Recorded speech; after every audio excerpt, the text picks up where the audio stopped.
नमस्कार विद्यार्थी मित्रों, आजना आ फिजिक्सना विडियो लेक्चरनी अंदर आप दरेक विद्यार्थीओनुं स्वागत है।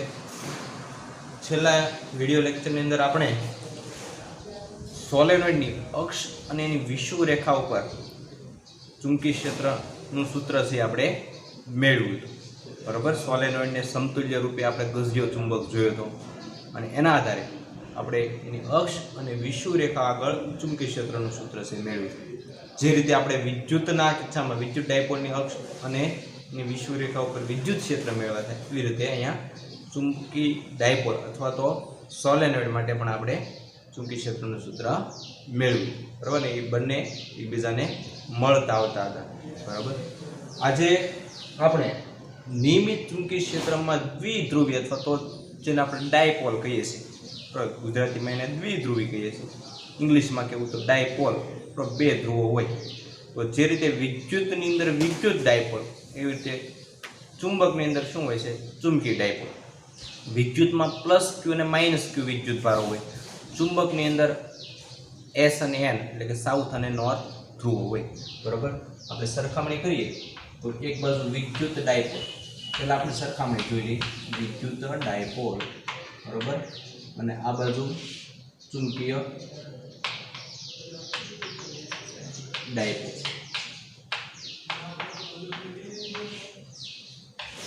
ફક્ત જાણ ખાતર આપણે આની સરખામણી છે જોવી છે, બરાબર, માત્ર આપણી જાણ માટે। તો વિદ્યુત ડાયપોલની અંદર શું હોય છે, તો એની રચના આપણે જોઈએ તો પ્લસ ક્યુ અને માઇનસ ક્યુ વિદ્યુત ભારો હોય। બરાબર, એક પ્લસ ક્યુ હોય, એક માઇનસ ક્યુ હોય, બેની વચ્ચેનું અંતર 2a હોય। बराबर, तो एनी जग्याए चुंबकीय डायपोल में शुं होय तो एक चुंबक दाखला तरीके आपणे लईए। बराबर, तो आ दाखला तरीके नॉर्थ छे अने आ साउथ छे। तो आमां बे ध्रुव होय, नॉर्थ अने साउथ। आनुं ध्रुवमान छे एने आपणे QM कहीए। बराबर, दाखला तरीके आने प्लस QM कहीए तो आने आपणे माइनस QM कही शकीए, जेने आपणे एनुं ध्रुवमान एवो शब्द वापरीए छीए। तो एनी जग्याए अहींया विद्युत भार एनी साथे आपणे एनी सरखामणी करी शकीए। आ अंतर आपणे 2L लई शकीए। बराबर, ख्याल आवे छे? अहींया जे विद्युत भार छे एनी जग्याए आमां शुं होय छे तो ध्रुवमान होय। त्यारबाद डायपोल मोमेंट, तो विद्युत डायपोल मोमेंट एने आपणे P वडे दर्शावीए छीए। एनुं सूत्र शुं आवे छे 2AQ। बराबर, विद्युत डायपोल मोमेंटनुं सूत्र P बराबर 2AQ। तो एनी जग्याए चुंबकीय डायपोल मोमेंटनी संज्ञा M छे।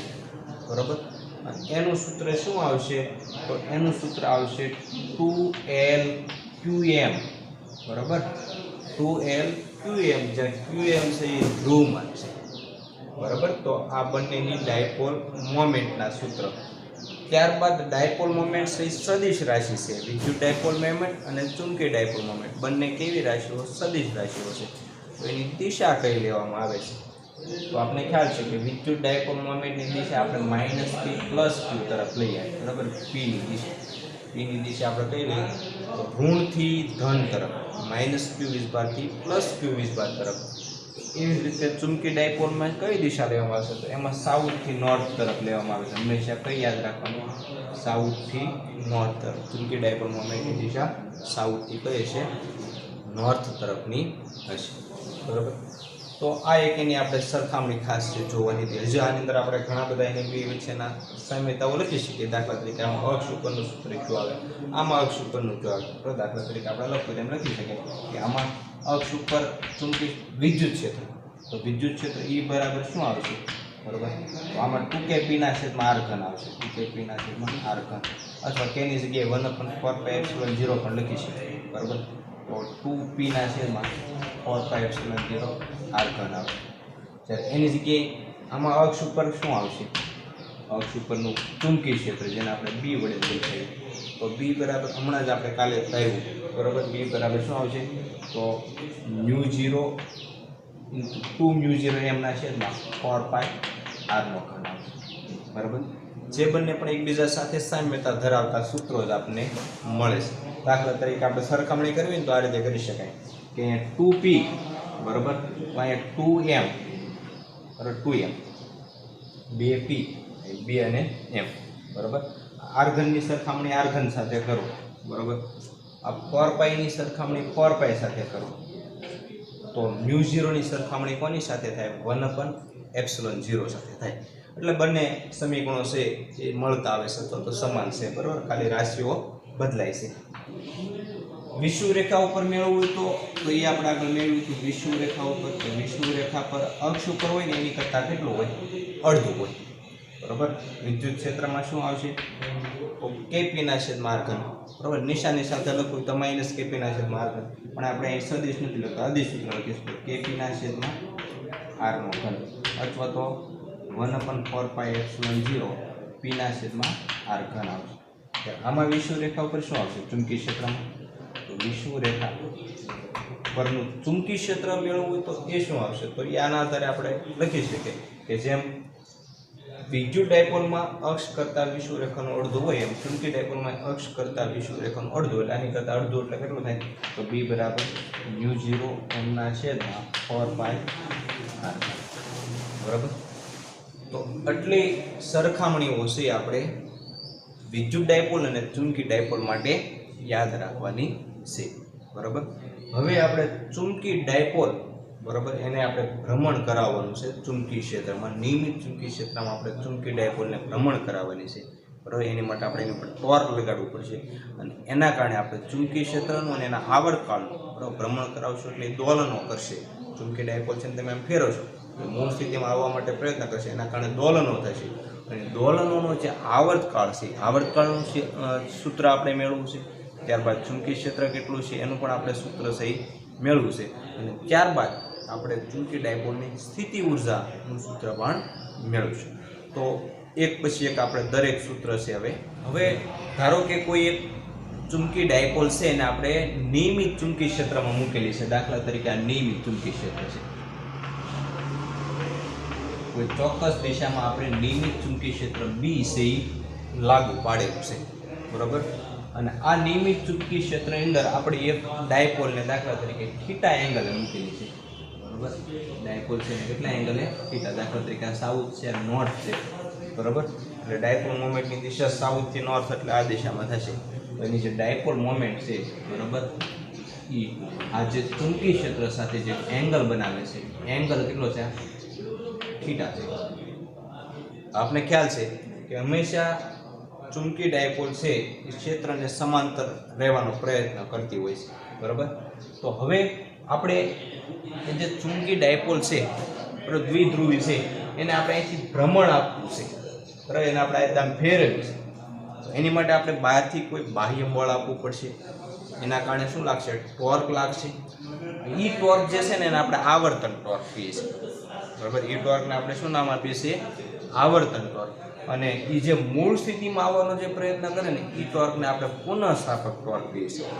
સંતુલન વખતે આ બંને ટોર્ક છે એ કેવા થાય છે સરખા થાય છે બરાબર. તો પહેલા આપણે પુનઃસ્થાપક ટોર્ક કેટલું છે એ લખીએ. પુનઃસ્થાપક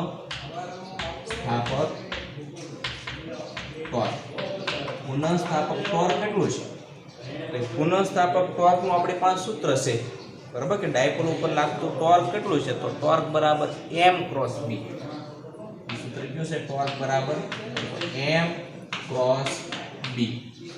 આપણે એનું મૂલ્ય લખવું હોય તો આપણે લખી શકીએ કે ટોર્ક બરાબર m b sin થીટા.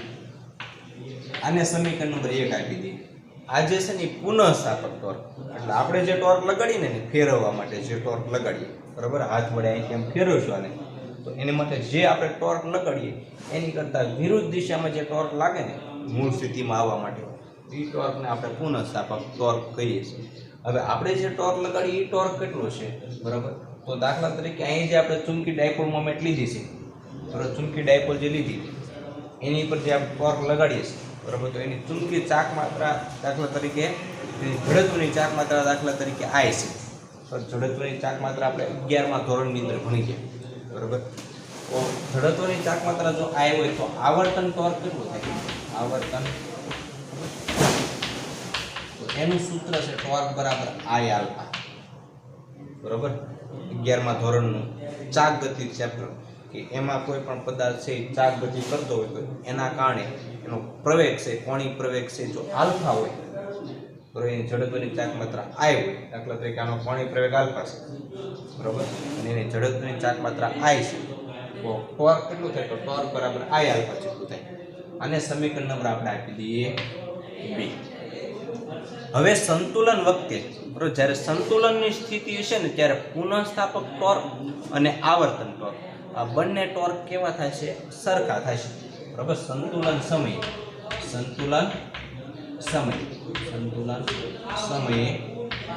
આવર્તન ટોર્ક બરાબર પુનઃસ્થાપક ટોર્ક, બરોબર. આવર્તન ટોર્ક બરાબર શું થાય? પુનઃસ્થાપક ટોર્ક. આ બંને ટોર્ક સરખા થશે, બરોબર. આવર્તન ટોર્ક કેટલું છે? તો ટોર્ક બરાબર I આલ્ફા જેટલું, અને પુનઃસ્થાપક ટોર્ક કેટલું છે? તો mb sin થીટા, બરોબર, mb sin થીટા. હવે આપણે જે ટોર્ક લગાડીએ, દાખલા તરીકે આપણે આ દિશામાં ટોર્ક લગાડશું એને ફેરવવા માટે, બરોબર, પણ ડાયપોલ થી મૂળ સ્થિતિમાં આવવાનો પ્રયત્ન કરશે એટલે જે પુનઃસ્થાપક ટોર્ક છે આ દિશામાં છે, એટલે કે બંને ટોર્કની દિશાઓ પરસ્પર વિરુદ્ધ છે, એટલે અહીંયા આપણે નિશાની કેવી મૂકશું? માઇનસ મૂકશું. ખ્યાલ આવે છે? પુનઃસ્થાપક ટોર્ક છે આવર્તન ટોર્કની વિરુદ્ધ દિશામાં હોવાને કારણે નિશાની કેવી મૂકી છે? માઇનસ. હવે દાખલા તરીકે આ એંગલ છે ખૂબ નાનો બને છે, આપણે બહુ ઓછું આવર્તન આપ્યું, બરાબર, તો થીટા નાનો હોય અને રેડિયનમાં હોય તો આપણે સાઇન થીટા હોય તો એની જગ્યાએ લગભગ થીટા પણ લખી શકીએ, બરાબર. જ્યારે ખૂણો નાનો હોય ને રેડિયનમાં હોય તો sine theta is nearest about, એટલે કે લગભગ એની જગ્યાએ આપણે ખાલી થીટા એવું લખી શકીએ. તો અહીંયા સાઇન થીટા છે જે હું થીટા લઉં તો શું થાય કે I આલ્ફા બરાબર -mb થીટા, બરાબર. સાઇન થીટાની જગ્યાએ ખૂણો જો નાનો હોય તો આપણે થીટા પણ લખી શકીએ, એવું આપણે આગળ પણ ભણીએ. હવે અહીં ટોર્ક બરાબર I આલ્ફા mb થીટા. આલ્ફાની જગ્યાએ આપણે શું લખી શકીએ? બરાબર, તો આલ્ફા એટલે કોણીય પ્રવેગ, કોણીય પ્રવેગની જગ્યાએ શું મૂકી શકીએ? તો રેખીય પ્રવેગ હોય તો a બરાબર d2v/dt2 આવે, બરાબર. આગળ આપણે ભણી ગયા કે a હોય ને રેખીય પ્રવેગ a, તો આપણે આમ લખીએ કે dv/dt. a બરાબર શું લખીએ? dv/dt. એની જગ્યાએ આલ્ફા છે તો આલ્ફાની જગ્યાએ શું આવે? v ની જગ્યાએ d ઓમેગા/dt લખીશું. શું લખી શકીએ? d ઓમેગા/dt. એટલે I એમ ના આલ્ફાની જગ્યાએ આપણે શું લખી શકીએ? d ઓમેગા/dt. I d ઓમેગા/dt બરાબર શું આવશે? -mb. હવે આ જે ઓમેગા છે એની જગ્યાએ આપણે શું લખી શકીએ? થીટા સ્વરૂપમાં, કોણીય સ્થાનાંતર સ્વરૂપમાં કોઈ સૂત્ર લખવું હોય તો શું આવે? બરાબર, તો હજી જો v હોય ને વેગ, તો આપણે dx/dt લખીએ. વેગની જગ્યાએ શું લખી શકીએ આપણે? dx/dt. તો એમ કોણીય વેગ હોય તો શું લખી શકીએ? કોણીય વેગ હોય તો dθ/dt. એટલે ઓમેગા છે ને એની જગ્યાએ હું dθ/dt લખું એટલે બે વાર વિકલન થશે, બરાબર. તો I આ d ઓમેગા છે ને d²θ/dt² બરાબર -mb. ખ્યાલ આવે છે? તો નો ખ્યાલ આવતો તો આ રીતે કે આલ્ફા છે, આલ્ફા એટલે કોણીય પ્રવેગ એ કોણીય સ્થાનાંતરનું કેટલી વાર વિકલન છે? બે વાર વિકલન છે, એમ કહી શકે. રેખીય પ્રવેગ હોય તો રેખીય સ્થાનાંતર હોય એનું બે વાર વિકલન, એમ કોણીય પ્રવેગ છે તો કોણીય સ્થાનાંતર થીટાનું કેટલી વાર વિકલન? બે વાર વિકલન. તો આના આધારે ડાયરેક્ટ પણ આ તમે લખી શકો, બરાબર. તો I d²θ/dt² બરાબર -mb થીટા, અને સમીકરણ નંબર આપી દો 3, બરાબર. અથવા તો હજી આપણે I ને સામેની સાઈડ જવા દઈએ, બરાબર. તો d²θ/dt² બરાબર શું આવશે? -mb/i × theta. આને સમીકરણ નંબર 3 આપીએ આપણે, બરાબર. d²θ/dt² બરાબર -mb/i × થીટા, એને સમીકરણ નંબર 3 આપ્યું. હવે આ જે સમીકરણ છે, બરાબર, એને આપણે કોની સાથે સરખાવી શકીએ?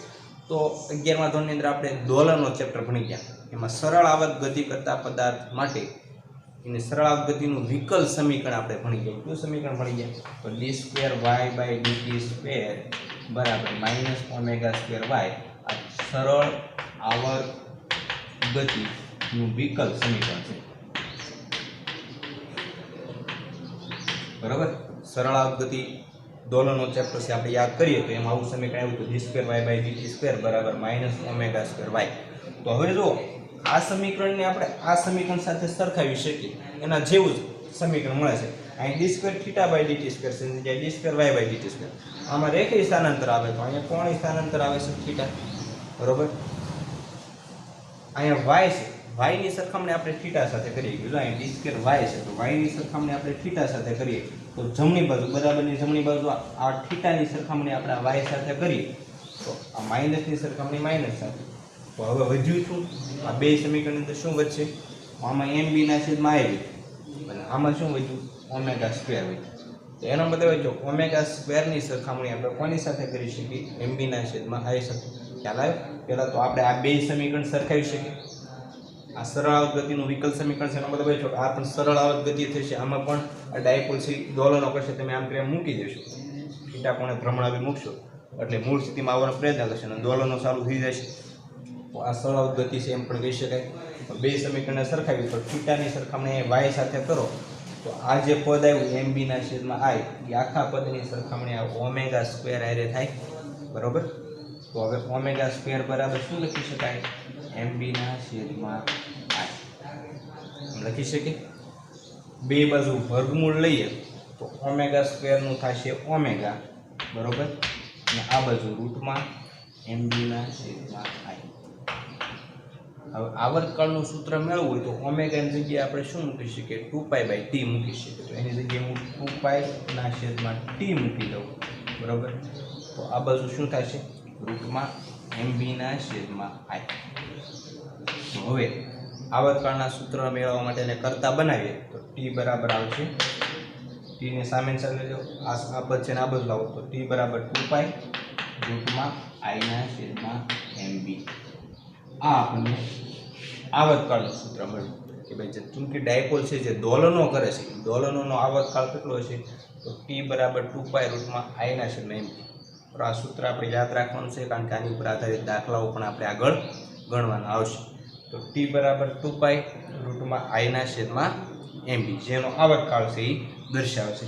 ચુંબકી ક્ષેત્રનું સૂત્ર મેળવવું તો પહેલાં તો બંને બાજુ આ સમીકરણને આમ જ તે આપણે બંને બાજુ વર્ગ લઈ લઈએ. તો આ સમીકરણની અંદર બે બાજુ વર્ગ લઈએ તો ચુંબકી ક્ષેત્રનું પણ આપણને સૂત્ર મળશે. બે બાજુ વર્ગ લઈ લો તો આ બાજુ 4π² આવશે છેદમાં આ t² આવશે. બરાબર, આ બે બાજુ વર્ગ લેશો એટલે વર્ગમૂળ દૂર થઈ જશે. mb ના છેદમાં શું આવશે? i આવશે. બરાબર, તો આપણે b બરાબર શું મળશે? b ને કરતા બનાવીએ તો b બરાબર 4π² ના છેદમાં t². બરાબર, 4π² × i ના છેદમાં t² ગુણ્યા n. તો આ ચુંબકી ક્ષેત્રનું આપણે સૂત્ર મળ્યું. બરાબર, b બરાબર શું આવશે? 4π² i ના છેદમાં m × t². બરાબર, તો એનું ચુંબકી ક્ષેત્ર.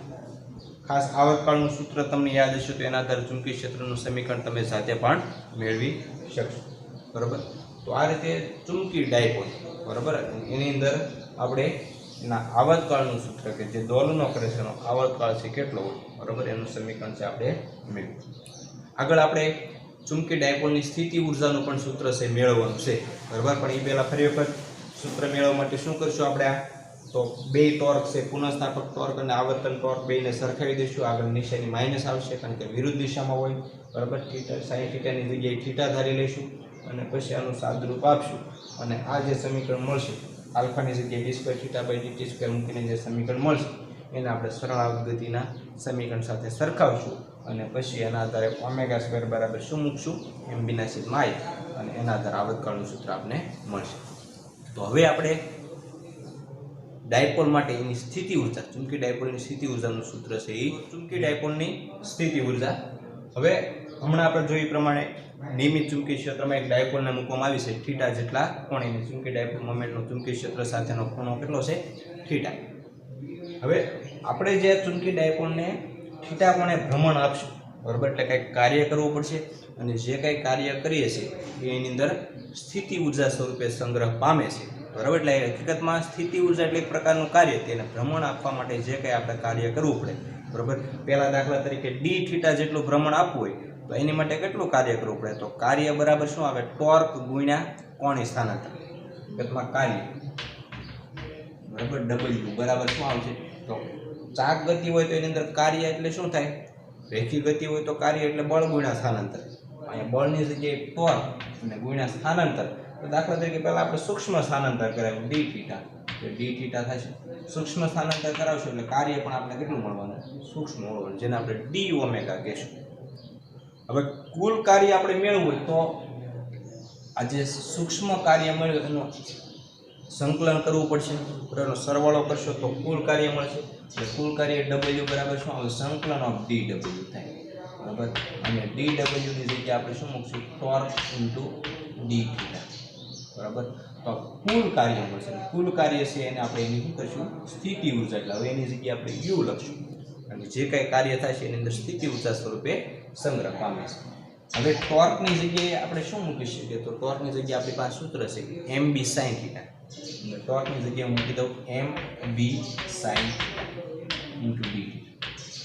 આમાં જે અચળ રાશિ છે એને સંકલનની બહાર લઈ લો તો એમ અને બી અચળ છે અને આપણે સંકલનની બહાર લઈશું તો એમ બી સંકલનમાં સાઇન થીટા ડી થીટા. તો એમ બી સાઇન થીટા એનું સંકલન શું થાય છે? તો માઇનસ કોસ થીટા થાય છે. તો માઇનસ કોસ થીટા. બરાબર, તો આ આપણે સૂત્ર મળ્યું માઇનસ એમ બી કોસ. તો સ્થિતિ ઉર્જાનું સૂત્ર શું મળશે? માઇનસ એમ બી કોસ થીટા. આ ચુંબકી ડાયપોલની સ્થિતિ ઉર્જાનું સૂત્ર છે. અથવા તો અહીંયા કોસ થીટા છે એટલે આપણે સદિશ સૂત્ર લખવું હોય તો કયો ગુણાકાર આવે? ડોટ ગુણાકાર આવે. તો માઇનસ એમ સદિશ ડોટ બી સદિશ એમ પણ આપણે લખી શકીએ. બરાબર, તો એની સ્થિતિ ઉર્જા. હવે આ સરખામણી તમે વિદ્યુત ડાયપોલની સ્થિતિ ઉર્જા સાથે કરી શકો. બરાબર, વિદ્યુત ડાયપોલમાં શું આવતું? વિદ્યુત ડાયપોલ માટે યુ બરાબર શું આવતું? માઇનસ પી કોસ થીટા આવતું. બરાબર, યાદ કરો વિદ્યુતના ચેપ્ટરમાં પહેલા ચેપ્ટરની અંદર આપણે વિદ્યુત ડાયપોલ લેતા તો એમાં શું જોયું હતું આપણે? તો માઇનસ પી કોસ થીટા જોયું હતું. અથવા તો સદિશ સૂત્ર કેવું હોય તો માઇનસ પી ડોટ ઈ સદિશ. આ એની સ્થિતિ ઉર્જા છે એનું આપણને સૂત્ર મળ્યું. બરાબર, માઇનસ પી ડોટ ઈ. તો પીની સરખામણી આપણે એમ સાથે, વિદ્યુત ડાયપોલ મોમેન્ટની સરખામણી ચુંબકી ડાયપોલ મોમેન્ટ સાથે અને વિદ્યુત ક્ષેત્રની સરખામણી ચુંબકી ક્ષેત્ર સાથે આપણે કરી શકીએ. એટલે આ સૂત્ર પણ બંને એકબીજાને મળતા આવે, જે આપણે વિદ્યુતના કિસ્સામાં જોયા હતા. હવે એના ખાસ આપણે કિસ્સાઓ જોઈએ કે ક્યારે એની સ્થિતિ ઉર્જા, તો ક્યારે ચુંબકી ડાયપોલની સ્થિતિ ઉર્જા મહત્તમ હશે, ક્યારે એની સ્થિતિ ઉર્જા છે ન્યૂનતમ હશે. તો થીટા બરાબર આપણે અલગ અલગ ખૂણા લેતા જઈએ. થીટા બરાબર 0 હોય ત્યારે. બરાબર, પહેલી કન્ડિશન આપણે લઈએ થીટા બરાબર 0. તો થીટામાં આપણે 0 મૂકીએ, કોસ 0 નું મૂલ્ય 1 થાય. બરાબર, યુ બરાબર માઇનસ એમ બી કોસ 0. બરાબર, કોસ 0 નું મૂલ્ય 1 થાય તો માઇનસ એમ બી. એટલે આ જે આપણી સ્થિતિ ઉર્જા મળશે ને લઘુત્તમ મળશે. ઋણ છે આગળ એટલા માટે આપણે એને કેવું કહી શકીએ? લઘુત્તમ મૂલ્ય. એટલે લઘુત્તમ સ્થિતિ ઉર્જા. લઘુત્તમ સ્થિતિ જ્યારે થીટા બરાબર 0 છે. બરાબર, એટલે ચુંબકી ડાયપોલ મોમેન્ટ અને ચુંબકી ક્ષેત્ર બંને એક જ દિશામાં છે. ચુંબકી ડાયપોલ મોમેન્ટ અને ચુંબકી ક્ષેત્ર બે એક જ દિશામાં છે. તો એની સ્થિતિ ઉર્જા છે લઘુત્તમ થશે અને એને આપણે માઇનસ એમબી. બરાબર, એ સ્થિતિ ઉર્જા કેટલી છે? તો માઇનસ એમબી છે. ત્યારબાદ બીજો કિસ્સો જોઈએ કે થીટા બરાબર π/2. તો યુ બરાબર કેટલા મળશે? થીટા છે 90 નો હોય તો યુ બરાબર માઇનસ એમબી કોસ 90. કોસ 90 નું વેલ્યુ 0 થાય તો ત્યારે આપણે સ્થિતિ ઉર્જા કેવી મળશે? 0 મળશે. બરાબર, 90 ડિગ્રીના ખૂણે હોય એટલે કે ચુંબકી ક્ષેત્ર આમ હોય, ડાયપોલ આ રીતે મૂકવામાં આવ્યું હોય તો ત્યારે એંગલ છે π/2 નો થાય છે. એટલે એની સ્થિતિ ઉર્જા કેવી થાય છે? 0 થશે. અને ત્રીજો કિસ્સો કે થીટા બરાબર π 180 હોય, ખૂણો કેટલો હોય? 180 નો. એટલે ચુંબકી ક્ષેત્ર આમ હોય, ડાયપોલ મોમેન્ટની દિશા આમ હોય તો બે પરસ્પર વિરુદ્ધ હોય તો યુ બરાબર માઇનસ એમબી કોસ π.